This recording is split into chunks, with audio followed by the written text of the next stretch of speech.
Plan général de coordination en matière de sécurité et de protection de la santé, le PGC.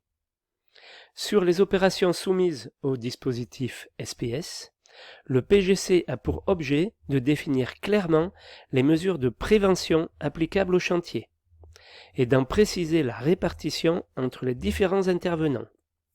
Les entrepreneurs en sont avertis dès la consultation et peuvent intégrer ces prescriptions dans leur chiffrage. Le PGC doit être tenu à jour et adapté à l'évolution du chantier.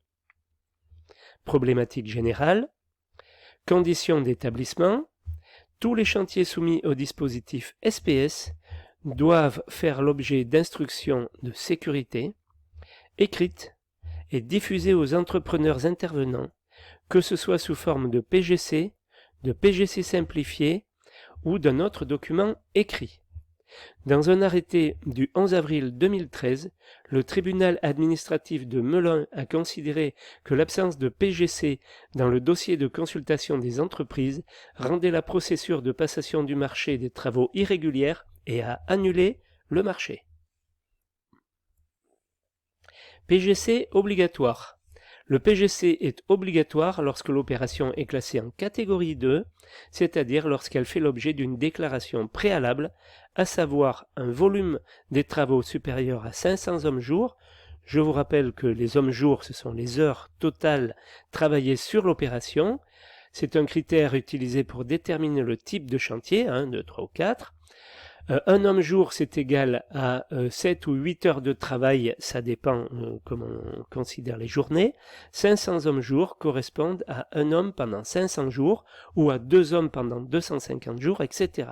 Si on considère des journées de 8 heures, 500 hommes-jours équivalent à 500 fois 8 heures, c'est-à-dire à 4000 heures.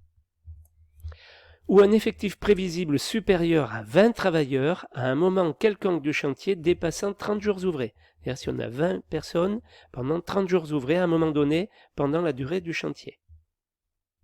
Le PGC simplifié. En deçà de ces seuils, un PGC simplifié est établi par le coordonnateur pour prendre en compte des risques particuliers partagés entre les entreprises, opérations de catégorie 3 à risque particulier. Ceux-ci sont listés dans l'arrêté du 25 février 2003. À titre d'exemple, on peut citer les travaux à plus de 3 mètres de hauteur, le retrait d'amiante friable, l'usage d'explosifs. Problématique générale, donc opération non soumise à PGC. Il s'agit des chantiers de catégorie 3 sans risque particulier. Cependant, le coordonnateur a une mission de définition et de répartition des mesures de prévention dès la phase de conception. Il consigne ces éléments dans un document écrit qui a le même objet que le PGC ou le PGC simplifié. Élaboration du PGC, rôle du maître d'œuvre. Pour la rédaction du PGC, le maître d'œuvre a un rôle fondamental.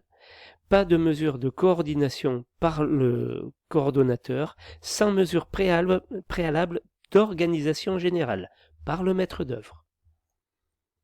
Le maître d'œuvre doit définir les phasages et la planification tout corps d'état du projet, les modes opératoires envisagés, les matériaux retenus, les mesures relatives à la sécurité des tiers qui échappent au coordonnateur. Rôle du coordonnateur de sécurité. Le coordonnateur de sécurité établit le PGC en phase étude en collaboration avec le maître d'œuvre. Il le joint aux autres documents de consultation remis par le maître d'ouvrage aux entrepreneurs qui doivent le transmettre lors de la consultation des sous-traitants. Il le tient à jour et l'adapte pendant la période du chantier en fonction de l'évolution de celui-ci et en informe les intervenants.